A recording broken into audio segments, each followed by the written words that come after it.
যাকে ছাড়া আমি এক মুহূর্ত থাকতে পারতাম না, এখন তাকে ছাড়া আমি দিব্যি বেঁচে আছি। একটা সময় মনে হতো আমি যে মানুষটাকে ভালোবাসি ওই মানুষটাকে ছাড়া বোধহয় আমি বাঁচতেই পারবো না, তবে ওর সাথে এখন আমার দেখা হয় না। হয়তো কিছুটা আক্ষেপ প্রকাশ করি, মাঝে মাঝে অনেক কষ্ট হতাশা প্রকাশ করি, তবে ওই যে বলতাম না তোমাকে ছাড়া বাঁচতে পারবো না, একটা কথা কি জানেন, এই পৃথিবীতে কেউ কাউকে ছাড়া মরে যায় না। এই পৃথিবীতে প্রত্যেকটা মানুষ ভালোবাসে, তবে ভালোবাসার যে জায়গাটা, ভালোবাসার কষ্টটা প্রেক্ষাপটে ভিন্ন হতে পারে।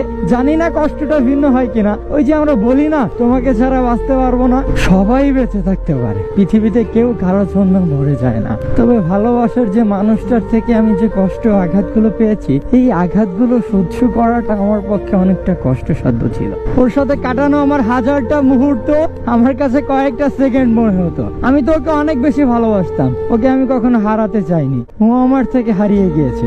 আসলে কি জানেন, মধ্যবিত্ত পরিবারের সন্তানদের না ভালোবাসাটাই পাপ। এই মানুষগুলো প্রচন্ড পরিমাণে ভালোবাসতে জানে। এই মধ্যবিত্ত পরিবারের মানুষগুলো প্রচন্ড পরিমাণে আক্ষেপ নিয়ে ভালোবাসে, নিজের সর্বোচ্চটুকু বিলিয়ে দিয়ে ওই মানুষগুলো ভালোবাসে। তবে দিন শেষে এই মানুষগুলো নিজের ভালোবাসার প্রাপ্তিটা শেষ পর্যন্ত পায় না। কোনো একটা মানুষ আসবে জীবনে, এরপর ওই ভালোবাসার মানুষটাকে চোখ দিয়ে নিয়ে চলে যাবে। প্রত্যেকটি ভালোবাসার মাঝে একটা সত্য কি জানেন, যখন আপনাদের ভালোবাসার মাঝে দূরত্ব বেড়ে যাবে তখন ঠিকই গুরুত্বটা কমে যাবে। আমি অনেক ভালোবাসতাম, মধ্যবিত্ত পরিবারের সন্তান ছিলাম, মাঝে মাঝে ওর জন্য অনেক কান্না করতাম। ছেলে মানুষের যেখানে কান্না করা নিষিদ্ধ সেখানে আমি চোদের মতো কান্না করতাম। আমি ওর জন্য এতটা পাগল ছিলাম, ও আমার উপর একটু রাগ অভিমান করে থাকলে আমার যে এত কষ্ট হতো, এই কষ্টটা আমি ভাষায় প্রকাশ করতে পারবো না। আমি ওর জন্য পাগলের মতো কান্না করতাম। প্রথম যেদিন আমাদের দেখা হয়েছিল, আমি তো ওকে দেখে পুরো পাগল হয়ে গিয়েছিলাম। সেদিন থেকেই ভালোবাসা। আমাদের ভালোবাসার গল্পটার মধ্যে খুব বেশি রহস্য না থাকলেও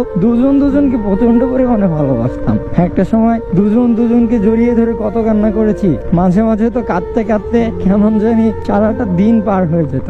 স্কুল লাইফ, কলেজ লাইফ শুধু মনে হয় কাঁদতে কাঁদতেই পার করেছি। আমাদের দুই পরিবারের মধ্যে মনে হতো আমাদের সম্পর্কটাকে মেনে নেবে না। অনেক বন্ধু দেখেছি, অনেক ভাই ব্রাদারকে দেখেছি ভালোবাসার জন্য নিজের জীবনটাকে শেষ করে দিয়েছে। হাজারে একটা মানুষ যদি ভালোবাসাকে পূর্ণতা দিতে পারে, ওই ভালোবাসার মানুষটা কেন আমি হব না। অনেক ভালোবাসতাম। একটা সময় এই ভালোবাসার মানুষটাকে আগলায় রাখার মতো ক্ষমতা আমার ছিল না। পকেট ভর্তি টাকা ছিল না, বাবার ছোট্টখাট্ট একটা ব্যবসা ছিল, সেই আয় দিয়ে পরিবারটা চলতো। চাইলেই আমার পরিবার হয়তো পারত ওই মানুষটাকে নিজের আপন করে নিজের মেয়ের মতো করে পালন করতে। এক পরিবার থেকে তো আর ভালোবাসার সম্পর্কটাকে মেনে নিয়ে সুখী হওয়া যায় না। আমার প্রিয় মানুষটার পরিবার থেকে ছিল হাজারো ক্ষোভ, অনেক রাগ অভিমান ছিল, তাই আমাদের ভালোবাসাটা মেনে নেয়নি। অনেক চেষ্টা করেছিলাম, একটা সময় কত পাগলামি করতাম, তবুও আমাদের ভালোবাসাটাকে আর মেনে নেয়নি।